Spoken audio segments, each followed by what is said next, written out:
Nga sot dera e komunës së Vrapçishtit është mbyllur pasi mandati i kryetarit Isen Shabani ka përfunduar, ndërsa zgjedhja e kryetarit të ri dështoi për shkak të mosarritjes së censusit zgjedhor në rrethin e parë.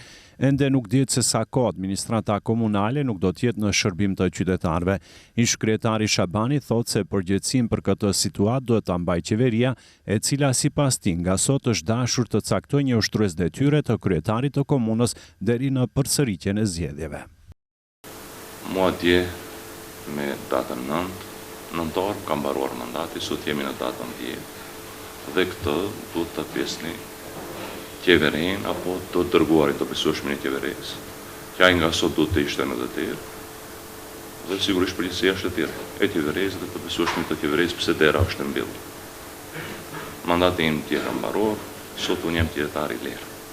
Pres domethënë të përsëriten zgjedhjet, siç i parashel ligji në kodin zgjedhor, mirë po interpretimet janë nga të ndryshmet.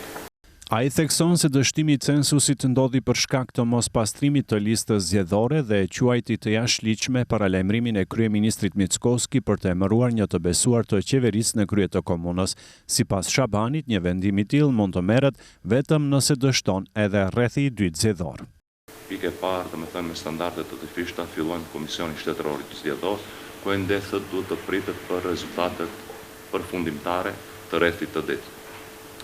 Ja një pyetje dhe përgjigje për opinionin tjetër dhe pyetje dhe përgjigje. Në qoftë se u desh të pritet, duheshin të presin edhe komuna të tjera ku kandidatët për kryetar komunash kanë mbaruar në mandatin e parë dhe janë certifikuar dhe vazhdojnë detyrën si kryetar komunash dhe këshilli komunal. Në 29 tetor kemi ne domethënë rezultate finale për komunën tonë. Ja që domethënë ata tash prolongojnë, presim të shohim sot do të ketë sipas tyre, ku një është standard i dyfisht. Dhe pjesa tjetër, kryeministri tha që unë do të dërgoj të besueshmin tim, ashtu siç e parashel ligji, domethënë në nenin 134 nga kodi zgjedhor, ku është jashtë ligjore se aty thuhet shumë qartë. Edhe nëse në rrethin e dytë, për çfarë do arsye nuk zgjidhet kryetari i komunës, në afat prej 15 ditësh Komisioni Shtetëror Zgjedhor do të njoftojë qeverinë dhe në afat prej 15 ditësh do të emërojë një të besueshëm. Rasti konkret në komunën tonë nuk kemi rreth të ditë. Ne përsërisëm zgjedhjet. Dhe nga vetë ligji, në 132A i kodit zgjedhor që përsëriten zgjedhjet dhe kusht parapaqe nuk vlen cenzusi 1/3 e daljes.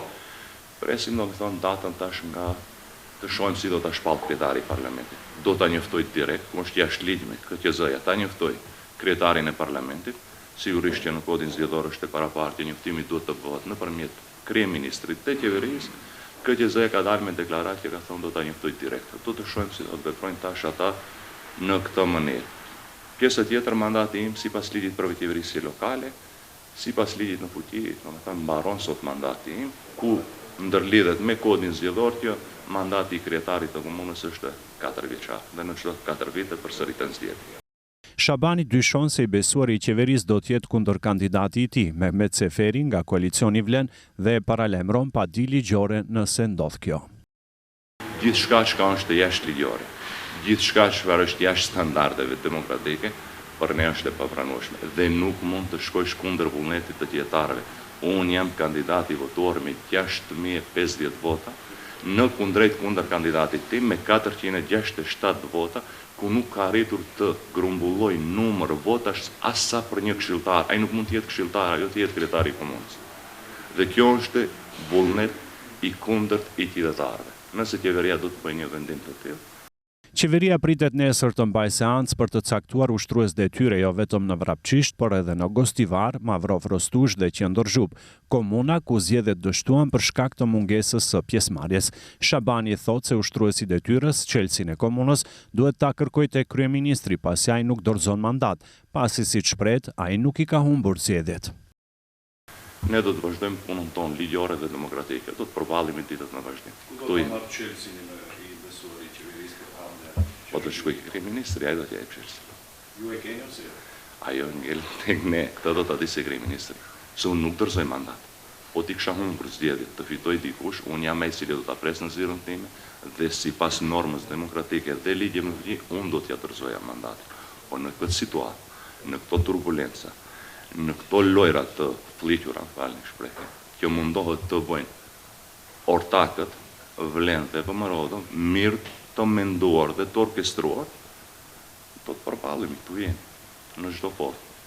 Në Vrapçisht në rrethin e parë votuan vetëm 25.18% e qytetarëve, ndërsa për vlefshmërinë e zgjedhjeve kërkohet dalja e të paktën 1/3 së trupit votues, 33.33%. Sipas kodit zgjedhor, zgjedhjet në këto komuna duhet të përsëriten brenda 60 ditësh nga shpallja e rezultateve përfundimtare nga KSZ-ja. Kjo situatë e krijuar më së shumti ka dëmtuar banorët e kësaj komune, të cilët nga sot nuk mund të marrin asnjë shërbim.